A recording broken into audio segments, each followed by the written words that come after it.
పంచాయతీ మహిళగా వర్క్ చేస్తా ఉన్నాను. ఈ రోజు మహిళ అంటే ఆదిశక్తిగా కొలుస్తారండి. మహిళ అంటే దేవత స్వరూపం. మహిళ అంటే మన బెజవాడ కనకదుర్గంగా చెప్తా ఉన్నా. మహిళలను ముసుగు పెట్టేవాడు ఎవరో బతికినట్టు నీతి చెప్తున్నా లేదు. మహిళ అంటే ఏ మహిళ సంఘీభావం చెప్తా ఒక మహిళగా పార్టీలతో సంబంధం లేదన్న ఒక మహిళగా వచ్చా డిబేట్ లో కూర్చొని అసభ్యకరంగా మీడియాలో ఇష్టమైనట్టుగా పేరుతా ఉన్నారు. ఇది ఎంతవరకు కరెక్ట్ చెప్పి ఈరోజు ప్రశ్నిస్తా ఉన్నాం. మీ సాక్షి మొత్తం వచ్చాం. మీరంత నీతి వంతులు అయితే బయటకు రావాలిగా. మూసుకుని ఎందుకున్నారు చెప్పు చెప్పంటారు మహిళలతో. ఎవరిదారు జాగ్రత్త జగన్మోహన్ రెడ్డి గారి సాక్షి దినపత్రిక కానీ మూసివేయాలి. వెంటనే అసభ్యకరమైన మాట్లాడండి. మన అమరావతి రాజధానికి రాజధాని మన విజయవాడకు కానీ మన ఆంధ్ర రాష్ట్రానికి కానీ అమరావతి రైతులు 33,000 ఎకరాలు ఎందుకు ఇచ్చారు?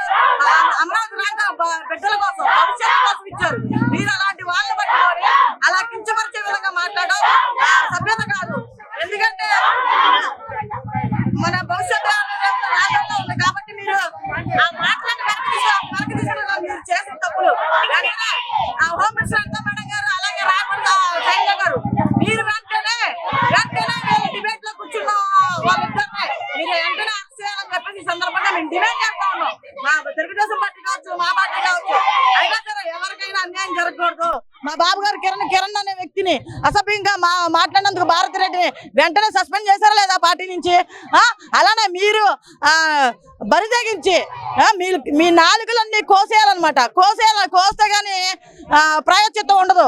మీరు తెలుసుకోండి. ఇప్పటికైనా ఆడవాళ్ళ జోలికి రావద్దండి. వస్తే ఆది పరాశక్తి లాగా మీ సోలం దించుతామని చెప్పేసి మీ గొంతుల్లో ఈ సందర్భంగా నేను తెలియజేసుకుంటా ఉన్నా.